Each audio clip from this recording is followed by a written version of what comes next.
নমস্কার প্রিয় ভক্ত বন্ধুরা, দীপ চক্রপাণী চ্যানেলে আপনাদের সবাইকে স্বাগত। আজ শ্রীল প্রভুপাদের সংক্ষিপ্ত জীবনী নিয়ে চলে এসেছি, তো শুনতে হলে যুক্ত থাকুন ভিডিও শেষ পর্যন্ত। শ্রীল অভয় চরণারবিন্দ ভক্তি বেদান্ত স্বামী প্রভুপাদ 1896 সালে কলিকাতায় আবির্ভূত হয়েছিলেন। 1922 সালে কলিকাতায় তিনি তার গুরুদেব শ্রীল ভক্তি সিদ্ধান্ত সরস্বতী ঠাকুরের সাক্ষাৎ লাভ করেন। শ্রীল ভক্তি সিদ্ধান্ত সরস্বতী ঠাকুর ছিলেন ভক্তিমার্গের বিদগ্ধ পণ্ডিত ও 64টি গৌড়ীয় মঠের প্রতিষ্ঠাতা। তিনি এই বুদ্ধিদীপ্ত, তেজস্বী ও শিক্ষিত যুবকটিকে বৈদিক জ্ঞান প্রচারের কাজে জীবন উৎসর্গ করতে উদ্বুদ্ধ করেন। শ্রীল প্রভুপাদ 11 বছর ধরে তার আনুগত্যে বৈদিক শিক্ষা গ্রহণ করেন এবং পরে 1933 সালে এলাহাবাদে তার কাছে দীক্ষাপ্রাপ্ত হন। 1922 সালে শ্রীল ভক্তি সিদ্ধান্ত সরস্বতী ঠাকুর শ্রীল প্রভুপাদকে ইংরাজি ভাষার মাধ্যমে বৈদিক জ্ঞান প্রচার করতে অনুরোধ করেন। পরবর্তীকালে শ্রীল প্রভুপাদ ভগবদ্গীতার ভাষ্য লিখে গৌড়ীয় মঠের প্রচারের কাজে সহায়তা করেছিলেন। 1944 সালে তিনি এককভাবে একটি ইংরাজি পাক্ষিক পত্রিকা প্রকাশ করতে শুরু করেন। এমনকি তিনি নিজ হাতে পত্রিকাটি বিতরণ করতেন।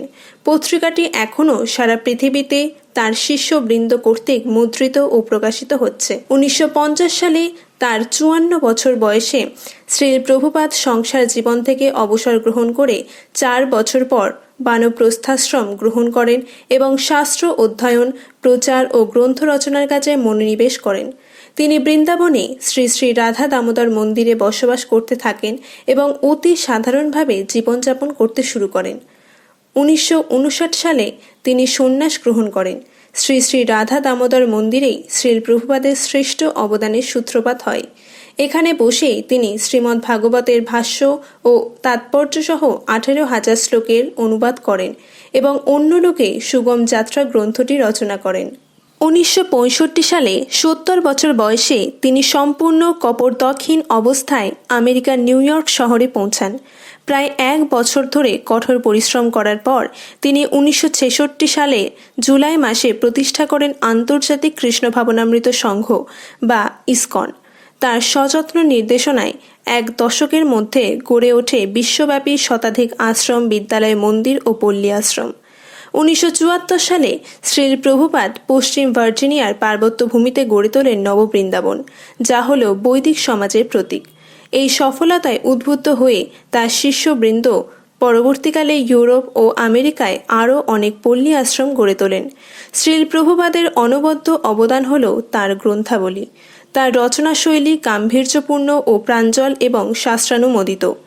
সেই কারণে বিদগ্ধ সমাজে তার রচনাবলী অতীব সমাদৃত এবং বহু শিক্ষা প্রতিষ্ঠানে আজ সেগুলি পাঠ্যরূপে ব্যবহৃত হচ্ছে।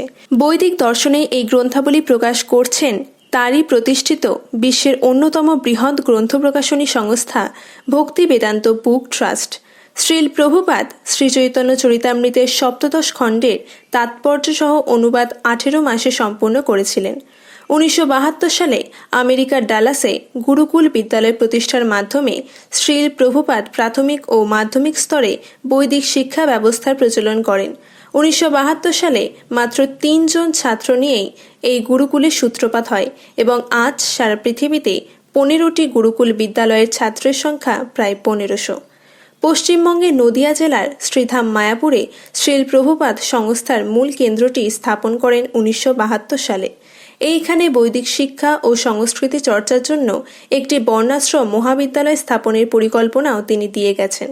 শ্রীল প্রভুপাদের নির্দেশে বৈদিক ভাবধারার উপর প্রতিষ্ঠিত এই রকম আর একটি আশ্রম গড়ে উঠেছে বৃন্দাবনের কৃষ্ণ বলরাম মন্দিরে, যেখানে আজ দেশ দেশান্তর থেকে আগত বহু পরমার্থী বৈদিক সংস্কৃতির অনুশীলন করছেন।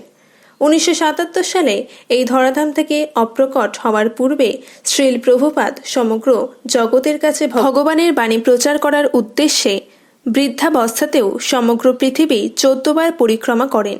মানুষের মঙ্গলার্থে এই প্রচার সূচির পূর্ণতা সাধন করেও তিনি বৈদিক দর্শন, সাহিত্য, ধর্ম ও সংস্কৃতি সমন্বিত গ্রন্থাবলী রচনা করে গেছেন, যার মাধ্যমে এই জগতের মানুষ পূর্ণ আনন্দময় এক দিব্য জগতের সন্ধান লাভ করবে। ভিডিও শেষ পর্যন্ত যুক্ত থাকার জন্য অসংখ্য ধন্যবাদ। হরে কৃষ্ণ।